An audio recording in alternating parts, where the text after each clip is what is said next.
శత్రుబాధల తీవ్రతను తగ్గింపజేసుకోవటానికి, శత్రువులను సైతం మిత్రులుగా మార్చుకోవటానికి, దృష్టి దోష తీవ్రతను అధిగమించటానికి వెల్లుల్లి మాలికకు సంబంధించి ఎలాంటి పరిహారం పాటించాలో నేటి పరిహారాలు పరిష్కారాలు అనే శీర్షికన పరిశీలిద్దాం. పరిహార శాస్త్రంలో వెల్లుల్లికి చాలా ప్రాధాన్యత ఉంది. నవగ్రహాలలో కుజుడికి రాహువుకి ప్రియమైనది వెల్లుల్లి. కాబట్టి మంగళవారం సందర్భంగా వెల్లుల్లి మాలికకు సంబంధించిన పరిహారం పాటించినట్లయితే శత్రుబాధలు దృష్టి దోషాల నుంచి సులభంగా బయటపడవచ్చు. మంగళవారం 10 వెల్లుల్లిపాయలు తీసుకొని వాటిని ఒక దండలాగా ఏర్పాటు చేసుకోవాలి. ఆ వెల్లుల్లిపాయల దండలను పూజా మందిరంలో ఉంచి వాటికి పసుపు రాసి కుంకుమ బొట్లు పెట్టాలి. గృహంలో పూజా మందిరంలో దీపారాధన చేశాక మీకు దగ్గరలో ఉన్నటువంటి గ్రామదేవత ఆలయానికి వెళ్ళాలి. గ్రామదేవతల దగ్గర కొబ్బరికాయ కొట్టి వడపప్పు పానకం నైవేద్యంగా సమర్పించి అక్కడ ఉన్నటువంటి భక్తులకి ఈ వడపప్పు పానకము పంచిపెట్టాలి. అలా చేసిన తర్వాత గ్రామదేవత ఆలయం నుంచి గృహానికి వచ్చి గృహంలో పూజా మందిరంలో పసుపు కుంకుమలతో అలంకరించబడినటువంటి వెల్లుల్లి మాలికను మీ ఇంటి సింహద్వారానికి ఏర్పాటు చేసుకోవాలి. ఇలా చేయటం ద్వారా ఇంటికి ఇంట్లో ఉన్నటువంటి సభ్యులకి దృష్టి దోషాలు తగ్గిపోతాయి, శత్రుబాధల తీవ్రతను తగ్గింపజేసుకోవచ్చు.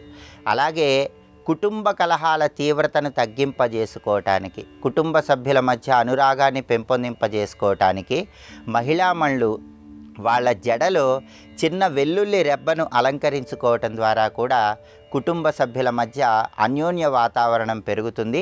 కుజరాహువుల బలం పెరగటం ద్వారా సకల శుభాలను సిద్ధింపజేసుకోవచ్చు. అలాగే మనోధైర్యాన్ని ఆత్మవిశ్వాసాన్ని పెంపొందింపజేసుకోవటానికి, దేన్నైనా సాధించగలిగేటటువంటి శక్తి సామర్థ్యాలు పెంపొందింపజేసుకోవటానికి గద లాకెట్ విశేషంగా సహకరిస్తుంది. ఆంజనేయ స్వామివారు గదను ధరించి శత్రువుల మీద అద్భుతమైన విజయాన్ని సాధించారు. కాబట్టి ఎప్పుడైనా సరే మీ జన్మ నక్షత్రం ఉన్న రోజు కానీ మీ నామ నక్షత్రం ఉన్న రోజు కానీ పంచలోహాలతో చిన్న గదను తయారు చేయించుకోవాలి.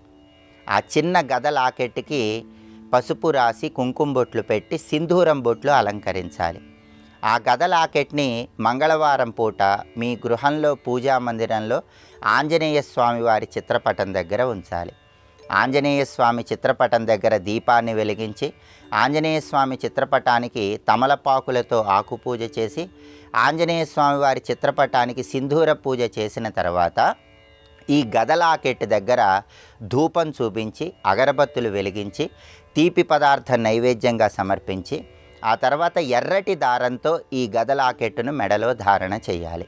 ఇలా చేయటం ద్వారా మనోధైర్యం పెరుగుతుంది, ఆత్మవిశ్వాసం పెరుగుతుంది, దేన్నైనా సాధించగలిగిన శక్తి సామర్థ్యాలు సిద్ధిస్తాయని పరిహార శాస్త్రంలో చెప్పారు. అలాగే ప్రత్యేకంగా చిన్నపిల్లలకు దృష్టి దోషాలు ఎక్కువగా ఉండటం వల్ల మొండితనం ఉన్నా, చెప్పిన మాట వినకుండా ఉన్నా, అటువంటి పరిస్థితుల్లో పిల్లలు చెప్పిన మాట వినటానికి, మొండితనం తగ్గింపజేసుకోవటానికి, పిల్లలకున్న దృష్టి దోషాల నుంచి సులభంగా బయటపడటానికి కూడా ఈ గద లాకెట్ పిల్లలకు విశేషంగా సహకరిస్తుంది.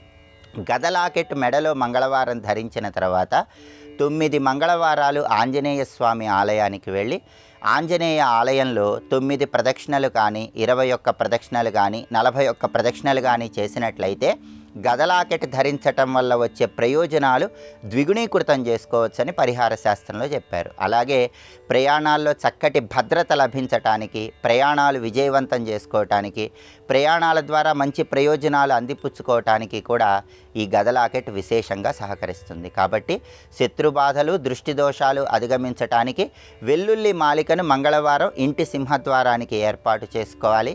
మనోధైర్యాన్ని ఆత్మస్థైర్యాన్ని పెంపొందింపజేసుకొని ఎంతటి కష్టసాధ్యమైన పనినైనా సరే అవలీలగా సాధించటానికి గద లాకెట్ మెడలో ధారణ చేయటం ద్వారా అద్భుతమైన శుభ ఫలితాలను సిద్ధింపజేసుకోవచ్చు.